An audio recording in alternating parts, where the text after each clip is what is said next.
It's finally happening! The New Zealand border is opening this year, 2022, and it's going to start this February. If New Zealand is your dream migration destination, then I hope you are ready for the next chapter of your life, of your big move abroad, because New Zealand is waiting and waving!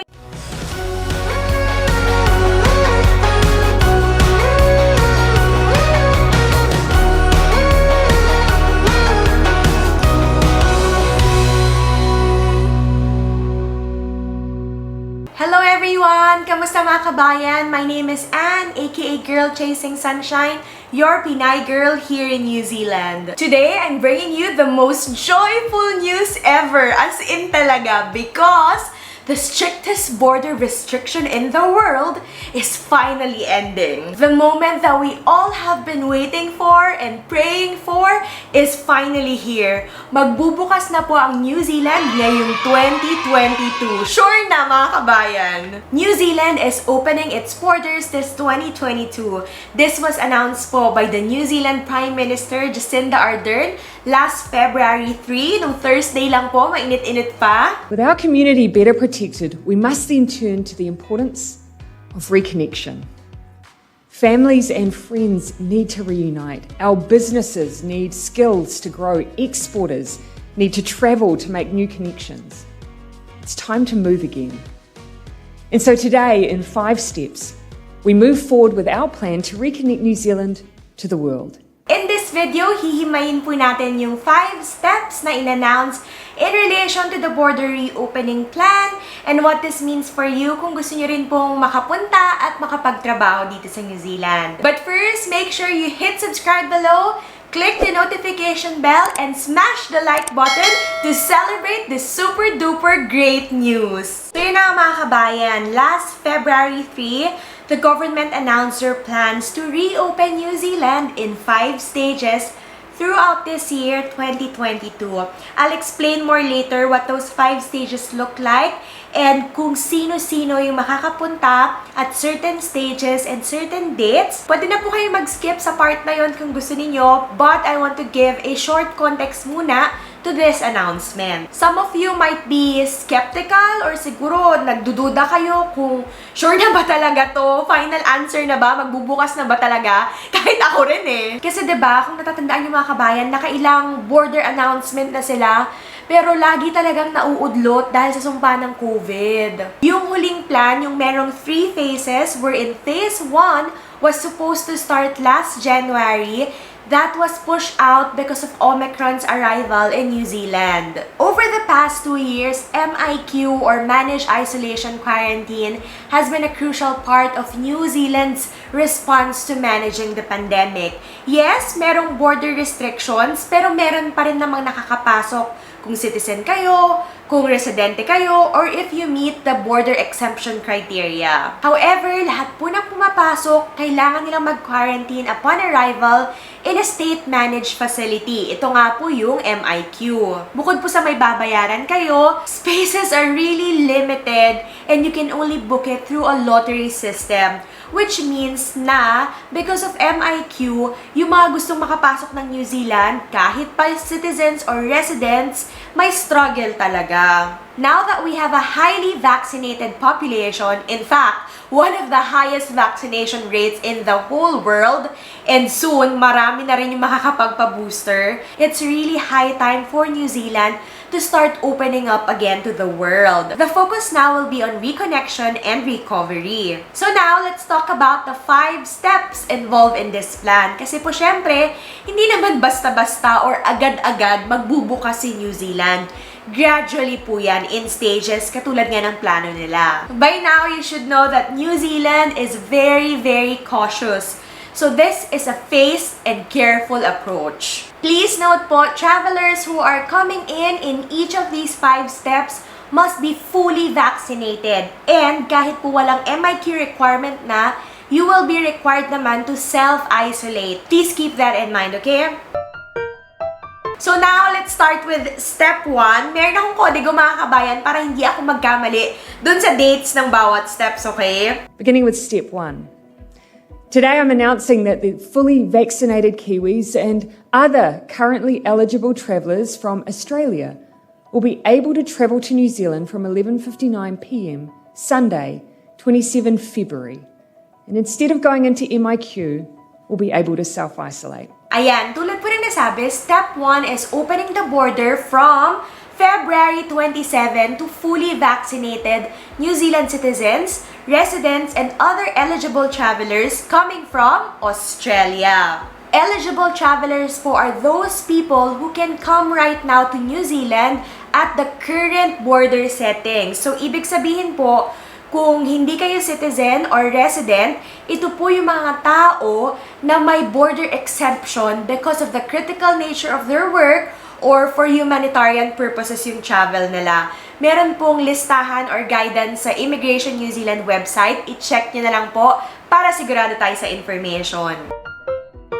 Okay, step 2 na tayo mga kabayan. Step 2 will happen just 2 weeks after step 1. This will be on March 13, 2022, and this will be for citizens, residents, and other eligible travelers coming from the rest of the world. So kahit saang bansa po kayo galing at fully vaccinated kayo and you can come here at the current border settings, pasok po kayo sa step 2. But wait! There's more! Sobrang nakaka-excite tong step 2 mga kabayan. Explain ko ha kung bakit. Number 1 reason, kasi in-expand nila yung border exemption for critical workers. So sabi dito sa kodigo ko, magiging open na rin for skilled workers earning at least 1.5 times the median wage. Dati po kasi, dapat you earn twice the median wage para makonsider kayong highly skilled and makapasok kayo at the current border settings. Pero ngayon, 1.5 times the median wage na lang. O ngayon, tatanungin nyo, magkano yun, Ann? So yun ay around 84,240 New Zealand dollars na annual salary po. And dapat, this must be for roles longer than 6 months. Ang ibig sabihin po nito, maraming skilled workers ang magiging eligible to enter New Zealand sa step 2. Katulad po ng mga health workers, mga farm managers, horticultural workers, yung mga nagtatrabaho sa tech sector, saan pa ba? Accounting services, education and construction. Ayan, makakapasok po kayo sa step 2 pa lang. At ito pa yung isang pasabog sa step 2 mga kabayan. The Working Holiday Visa Scheme will start to reopen in stages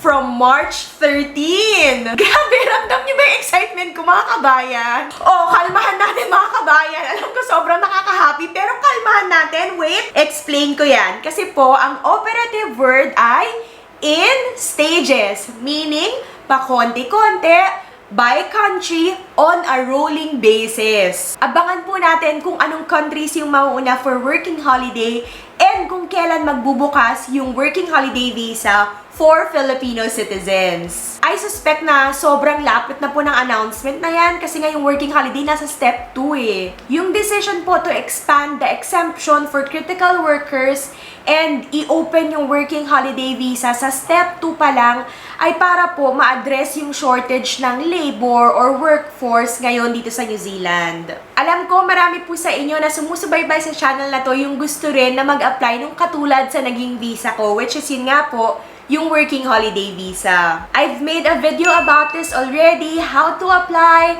what are the requirements, etc. Everything you need to know. So please watch that video if you haven't watched that yet or rewatch it if you want. Meron din po tayong videos on how to apply for work here in New Zealand.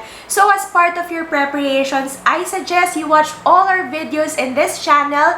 And if you have any questions, pwede po kayong mag-comment sa baba or better yet, i-TikTok natin yan mga kabayan. You can follow me on TikTok at Pinoy in New Zealand. Leave your questions in my videos and I will answer that.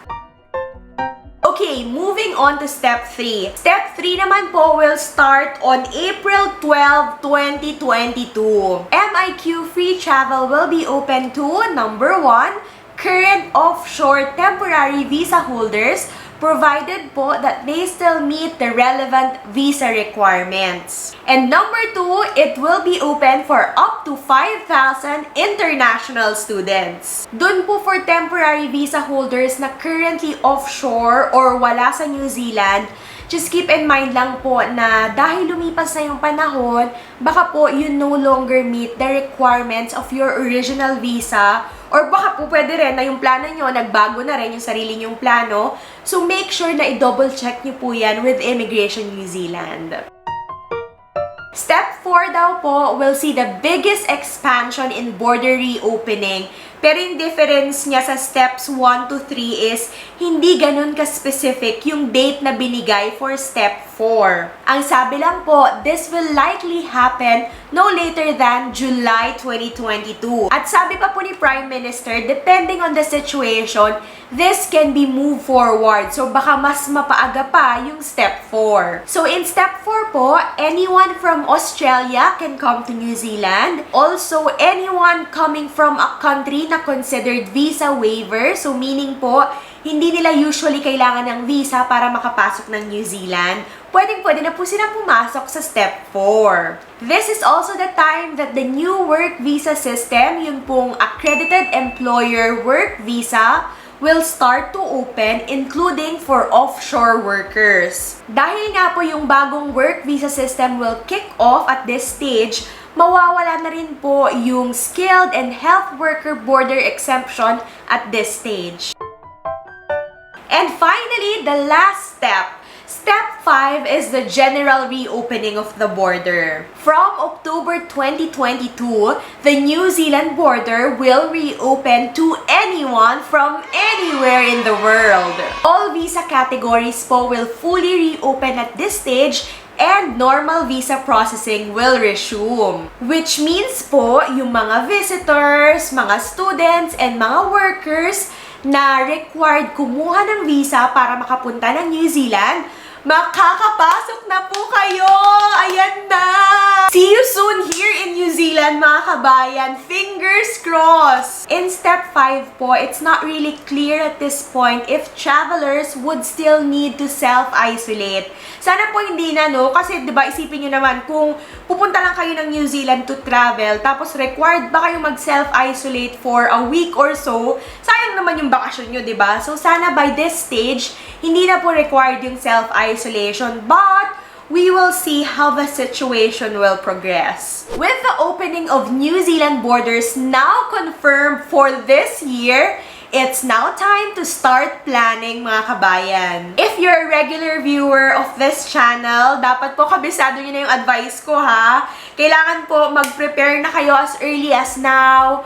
Mag-research na kayo kung anong pathway ba yung pwede sa inyo. Prepare your mindset, your heart. Lakasan ng loob to, mga kabayan. I suggest you check the Immigration New Zealand website and panoorin nyo rin po yung marami nating videos dito sa ating channel. And most importantly, dapat po make sure na fully vaccinated kayo, ha? Lastly, I know many of you will be asking, wondering kung sure na ba talaga to? Wala na ba talagang atrasan New Zealand? Ako personally po, I have a good feeling na at least for steps 1, 2, and 3, siguro medyo nakataga na yun sa bato. But, just keep an open mind and an open heart kasi no one knows naman po what tomorrow would look like. And even after this announcement, may possibility pa rin po that rules might still change. It's up to us na lang po, choice na lang po natin kung ano-anong mga risks yung willing tayong i-take at this point. We have a lot of resources in this channel and very soon po, God willing,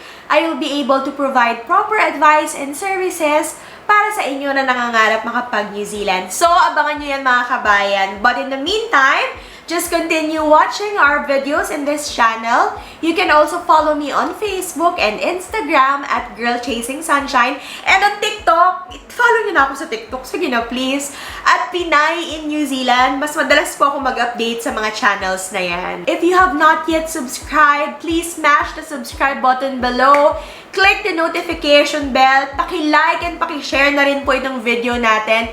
It will mean so much to me, mga kabayan. And please mag-comment rin kayo kung helpful ito, ha? Thank you for watching and I'll see you in our next video.